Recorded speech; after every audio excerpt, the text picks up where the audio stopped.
Your grammar lesson for today is, like all the other ones, designed just to give you an introduction to this topic, to get you familiar with these words, not in any way expecting you to perfect your use of these. So we're talking today about some more pronouns. We've got an interrogative pronoun and a demonstrative pronoun, and I'll explain what those mean in a little bit more detail. Lequel is the first one. That's an interrogative pronoun. Interrogative meaning that it is used to ask questions, and pronoun meaning that it replaces a noun, which is something we've talked about quite a bit before. Starting off with the forms, and then I'll explain later how to use them. We've got the masculine singular lequel, the feminine singular laquelle, masculine plural lequel, and the feminine plural lequel. Now, if you're observant, what you're noticing is that these all begin with the definite article, le, la, le. And if you take it one step further, there's actually the adjective quel that you did back in French 1, the adjective meaning which. And there's a reason for that this is so similar. The translation for these is which one for the singulars or which ones for the plural. And speaking of that quel that I just mentioned, that is an interrogative adjective. It's used to modify a noun. So adjectives we use with nouns. So you can say, have a conversation like right here, je lis un livre.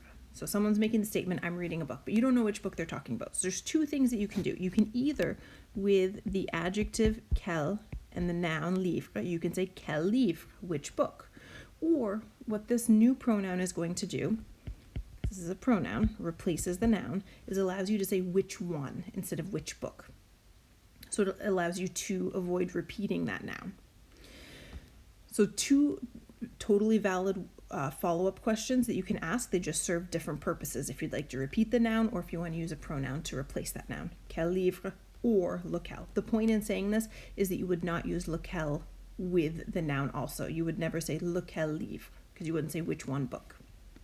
So the pronoun replaces the noun. Celui is a demonstrative pronoun. Demonstrative meaning that it's used to specify or to distinguish an item from another. And pronoun again because it replaces a noun. Now the reason we're doing these together is because celui is very often the answer to lequel. So someone's saying, I'm reading a book. Which one? And then they're going to specify the one that they're reading. So that's where the celui comes in. It's used in the answer to the lequel question. So we have celui for the masculine singular, celle for the feminine singular, ce for the masculine plural, and celle for the feminine plural. It's going to translate to this one for the singulars and these ones for the plural. And this is related to the adjective ce, also back from French 1, which was a demonstrative adjective used to modify a noun. So just like up above, where I was talking about here, where we had quel and we used it with a noun, so would be used with a noun also. So someone might say something like, tu veux manger quelle tarte? Which pie do you want to eat? Cette tarte, this pie. So you're using an adjective with cette and the noun tarte. Say this pie. Or what celui and the other forms of it can do is replace the pie. Celle-ci, to say this one, instead of repeating pie. Now that ci here is related to this note right here. You can't use celui, celle, ce, or celle on its own. It requires a clause with qui or a prepositional phrase or a suffix. Either ci or la would be added onto the end there. That's not something you're going to need to worry about because if you scan ahead to the practice that you're going to do, every sentence is going to have that already there. The qui, the prepositional phrase, the la, something like that. So that's not something you need to worry about. And again, what we're doing is just introducing you to this topic, not expecting you to have a perfect use of it.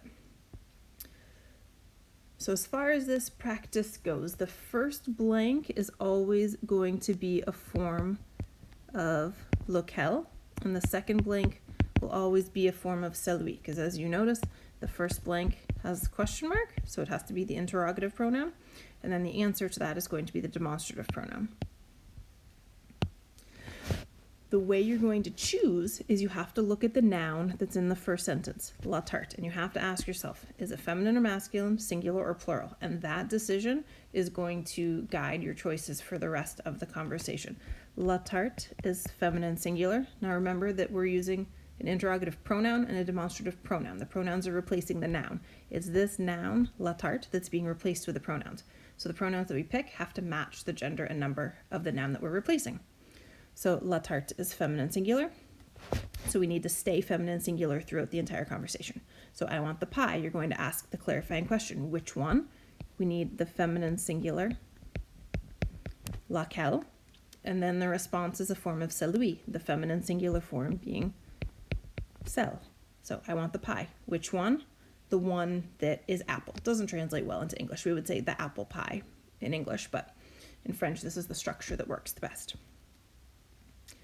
Second conversation. Je veux acheter le poule. There's your noun there. The le tells us we've got masculine singular.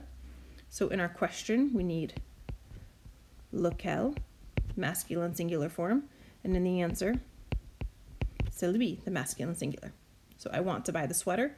Which one? The one that is blue.